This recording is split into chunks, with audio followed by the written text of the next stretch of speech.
সুমন। মাননীয় চেয়ারম্যান, রাষ্ট্রের যে কাঠামোগত উন্নয়নের জন্য আপনি যে 31 দফা ঘোষণা করেছেন, এটি আমরা দেখেছি যে সুদূর প্রসারী।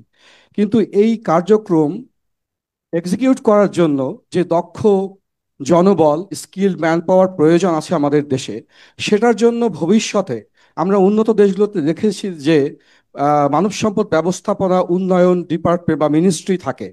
সেই সেই আদলে কি বাংলাদেশের ভবিষ্যতে ministry of human resource development কোনো মন্ত্রণালয় আপনি গঠন করবেন কিনা, এটা আমার জানার ইচ্ছা এবং প্রস্তাবনাও থাকবে এই 31 দফার সাথেই। ধন্যবাদ। বিষয়টি আমি না, বিষয়টি হচ্ছে সরকার। আমি গঠন করব কিনা, সরকার থাকবে, জনগণের নির্বাচিত সরকার, তারা গঠন করবে কিনা।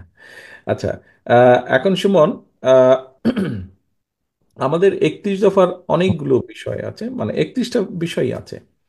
এগুলো আমাদেরকে বাস্তবায়ন করতে হবে, যেহেতু আমরা এইগুলোর বাস্তবায়নের ব্যাপারে কমিটমেন্ট দিয়েছি বাংলাদেশের মানুষের সামনে।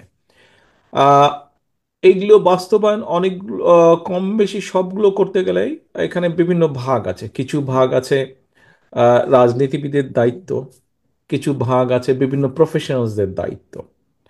তো রাজনীতিবিদদের যেগুলো দায়িত্ব, যেমন আমরা বলেছি যে আমরা তত্ত্বাবধায়ক সরকার ব্যবস্থা প্রবর্তন করব, এটি রাজনীতিবিদদের কাজ।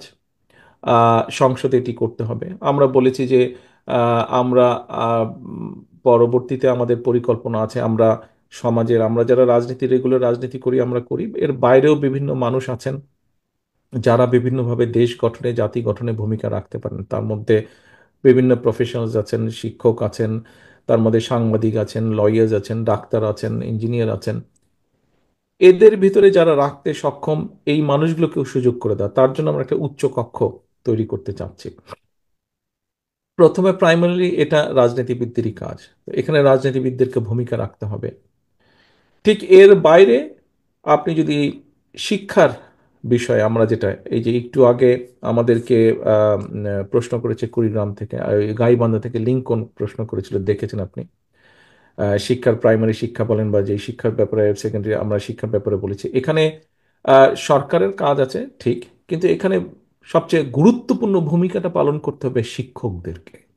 অর্থাৎ বিশাল একটা অংশ কিন্তু শিক্ষক আছেন, এবং তাদেরকে আগামী দিনে জাতি গঠনে তাদেরকে ভূমিকা পালন করতে হবে।